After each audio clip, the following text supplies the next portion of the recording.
नमस्कार। इस वीडियो में मैं आपको बताने वाला हूँ थ्री फेज वेरिएक के बारे में। ठीक है, तो ये जो थ्री फेज आप वेरिएक सब देख रहे हैं, ये थ्री फेज वेरिएक में आप कैसे इसके डायल को रीड करें। ठीक है, डायल को रीड करें, इसके स्पेसिफिकेशन को कैसे रीड करें। ठीक है, इसका कनेक्शन डायग्राम को कैसे रीड करें कि कैसे जाने कि कहाँ कहाँ हमें वोल्टेज देना है। ठीक है, आउटपुट कहाँ से लेना है, इनपुट कहाँ देना है। ठीक है, सारी बातों को मैं इस वीडियो में आपको बताऊंगा, तो वीडियो के अंत तक जुड़े रहें। हमारे निरंतर इसी प्रकार से वीडियो अपलोड होते रहेगी चैनल पर। और आप लोग से एक निवेदन है कि हमारे चैनल को अधिक से अधिक लाइक, सब्सक्राइब और शेयर ज़रूर करें, ताकि मैं भी और ज़्यादा उत्साहित होकर नए नए टॉपिकों पर वीडियो बनाऊं। कुछ दिनों से मेरी वीडियो बनाना बंद था, कुछ कारणों के कारण। ठीक है, तो ज़रा देखें, इस वीडियो में मैं आपको बता रहा हूँ थ्री फेज वेरिएक का संपूर्ण ज्ञान देने वाला हूँ थ्री फेज वेरिएक के बारे में। ठीक है, तो देख पा रहे होंगे मैंने ओपन करके रखा है। ठीक है, अब देखिए थ्री फेज वेरिएक का कुछ किसी भी मशीन्स का किसी भी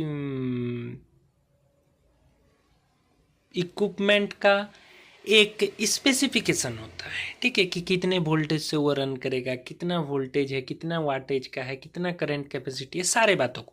तो सबसे पहले हम इसका स्पेसिफिकेशन देखेंगे। तो इसका स्पेसिफिकेशन है, ये एक थ्री फेज का वेरिएक है, थ्री फेज का वेरिएक है। इसकी जो इनपुट वोल्टेज है वो 0 to 470 वोल्ट है, सॉरी 415 वोल्ट है। ठीक है, 415 वोल्ट इसकी इनपुट सप्लाई है। आउटपुट सप्लाई आप 0 to 470 वोल्ट प्राप्त कर सकते हैं। ठीक है, अब देखिए मैं ओपन करके रखा हूँ, ये देख पा रहे होंगे, एक कॉइल, दो कॉइल, तीन कॉइल, यानी कि ये थ्री फेज के लिए बनाया गया है, तीन कॉइल के माध्यम से। ठीक है, अब इसमें सप्लाई कैसे देना है, क्या कि आउटपुट कहाँ से लेना है, सारे बातों को मैं बता रहा हूँ। वीडियो के अंत तक जुड़े रहें। और एक बात, जब भी आप किसी भी इलेक्ट्रिकल इक्विपमेंट हो, मशीन्स हो, किसी भी प्रकार से इलेक्ट्रिकल इलेक्ट्रॉनिक्स का काम कर रहे हो, तो पहले उसका यूज़र मैनुअल को रीड करें, इलेक्ट्रिकल के सेफ्टी रूल्स को रीड करें। ठीक है, तभी आप कोई काम करें इलेक्ट्रिकल या इलेक्ट्रॉनिक्स से जुड़ी। ठीक है, अब देखिए मैं आपको दिखा रहा हूँ ये जो सर्किट है ना, इस सर्किट को मैं पूरी अच्छी तरीके से, अच्छे ढंग से आपको समझाने का प्रयास कर रहा हूँ। आप बड़ा ध्यान से सुनिएगा हमारे बातों को। आप देख पा रहे होंगे यहाँ एक सिंबल बनाया गया है कॉइल का, देख पा रहे होंगे ना। ये कॉइल का स्टार्ट है, ये एंड है, ये तो आपको समझ में आ रहा होगा, तीनों में है। ठीक है, तो तीन ठो कॉइल मिलाकर थ्री फेज बनाया गया है। थ्री फेज आप इसे वेरिएबल वेरिएक बोलिए, वेरिएबल ऑटो ट्रांसफार्मर बोलिए, डिमर स्टेट बोलिए, कुछ भी बोल सकते हैं। मतलब तीनों में से कुछ भी आप बोल सकते हैं, डिमर स्टेट, ऑटो ट्रांसफार्मर या वेरिएक। अब बात रही कि सिंगल सिंगल जो आपको कॉइल दिख रही है ना, तो तीन ठो कॉइल को मिलकर थ्री फेज बनाया गया है। फर्स्ट वाला जो कॉइल है, ये जैसा कि आप देख पा रहे होंगे, इनपुट 240, आउटपुट 0 to 270। ठीक है, इसी प्रकार से इन तीन कॉइलों को सेट करके एक थ्री फेज बनाया गया है वेरिएक। तो थ्री फेज में इसका स्पेसिफिकेशन क्या है, इनपुट है 415 वोल्ट और आउटपुट है 0 to 470 वोल्ट। ठीक है, आउटपुट में आप ले सकते हैं 0 to 470। अब इसकी जो आउटपुट करंट कैपेसिटी है वो है 15 एम्प्स की। ठीक है, 15 एम्पियर्स की करंट कैपेसिटी। यहाँ एक अर्थ टर्मिनल दिया गया है अर्थ करने के लिए। ठीक है, अब एक एक बोर्ड को हम लोग समझते हैं। डी से हमारा कोई नाता नहीं, ये वाला पॉइंट से कोई नाता नहीं, हमारा नाता है सी, ई, ए, बी। तो इन पॉइंटों को हम अच्छी तरीके से समझेंगे। अब देखिए ये जो कॉइल का सिंबल बनाया गया है, इस कॉइल के सिंबल में सी, सी, सी तीनों को शॉर्ट सर्किटेड कर दिया गया है। तो इस सर्किट को यानी कि सबके स्टार्ट स्टार्ट स्टार्ट को शॉर्टेड कर दिया गया है और कॉमन बना दिया गया है, इसे कॉमन बना दिया गया है। ठीक है, तो इसमें जब हम 3 फेज लाइन इंजेक्ट करेंगे तो ये हमारा कॉमन वाला होगा, यानी कि इसमें न्यूट्रल जाएगा ये सी वाले में। ठीक है, सी यहाँ हम कॉमन दे दिए तो तीनों में कॉमन हो जाएगा न्यूट्रल। ठीक है, अब फेज हमें कहाँ कहाँ देना है, यदि आपको, जैसा कि मैंने आपको बताया कि इसकी input voltage 415 volt, output voltage 0 to 470, यदि 0 to 470 तक आपको वोल्टेज चाहिए, 0 to 470 वोल्ट तक आपको यदि चाहिए, तो आप एक कॉमन पे तो न्यूट्रल लगा दिए, एक फेज दे देंगे बी पर, एक फेज दे देंगे इस बी पर और एक फेज देंगे इस बी पर, यानी कि B1, B2 और B3 तीनों में एक एक फेज डाल दीजिएगा, आर, वाई, बी, और एक कॉमन जो न्यूट्रल रहेगा। तो हमें आउटपुट कहाँ से मिलेगा, 0 to 470 की मैं बात कर रहा हूँ, जरा ध्यान से सुनिएगा। 0 to 470 वोल्ट तक यदि आपको लेना है तब कॉमन पे आप न्यूट्रल दे दीजिएगा, एक फेज B1 में, एक फेज B2 में और एक B3 में, आर, वाई, बी। ठीक है, तीनों सीक्वेंस में दे दीजिएगा।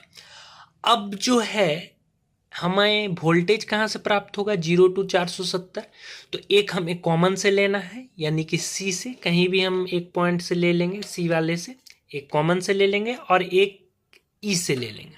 ठीक है, आउटपुट हमेशा लेंगे कॉमन से और ई से। ठीक है, कॉमन से और ई से, इसी प्रकार से हमें आउटपुट वोल्टेज प्राप्त हो जाएगा कॉमन से और ई के माध्यम से।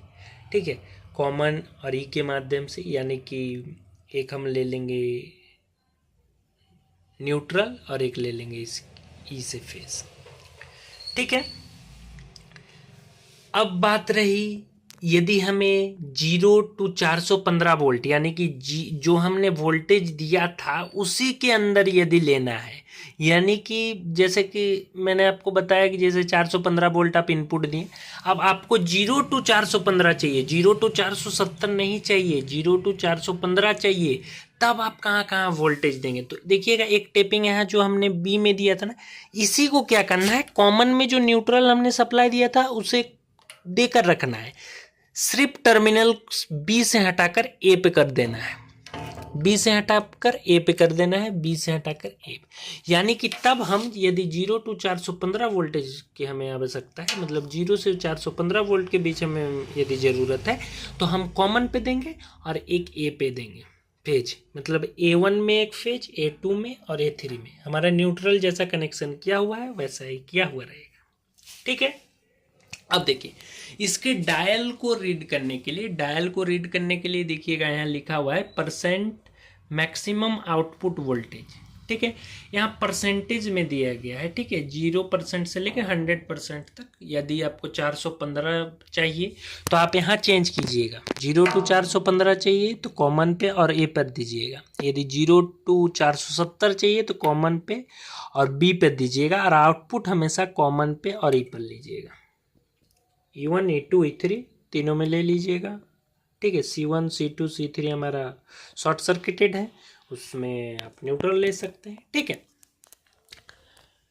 और बहुत ही सावधानी से ऑपरेट करना चाहिए जब भी इसे, जैसे आप कनेक्शन कर लिए, कनेक्शन के बाद यहाँ बॉक्स का ढक्कन है। ठीक है, कैबिनेट का, ये देख पा रहे होंगे आप, ये लगाने का है, यहाँ से एक इनपुट एक आउटपुट लेकर इसे पैक कर देना है, लगा देना है, स्क्रू दिया गया है यहाँ, बहुत सेफ्टी से काम करना है। ठीक है, अब आप देख पा रहे होंगे कि ये हमारा इसका जो कनेक्शन डायग्राम इसी में दिया हुआ रहता है।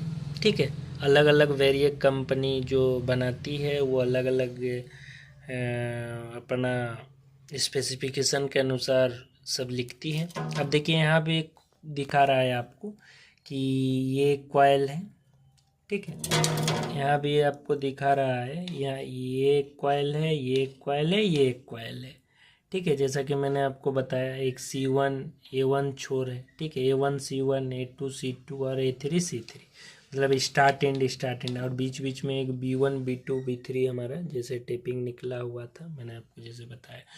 तो यहाँ आपको दर्शाया गया है, यदि इनपुट आपको आउटपुट यदि आपको 0 to 415 यहाँ लिखा गया है, connection for maximum output voltage equal to input, input के बराबर ही आपको लेना है 0 to 415 वोल्ट के बीच। तो आप A1 A2 A3, इसमें कॉमन का कहीं जिक्र नहीं किया गया है, कॉमन तो जान नहीं रहे हैं, कॉमन तो कॉमन ही है, ठीक है। C1 C2 C3 को कॉमन बनाया गया है, वो कॉमन है।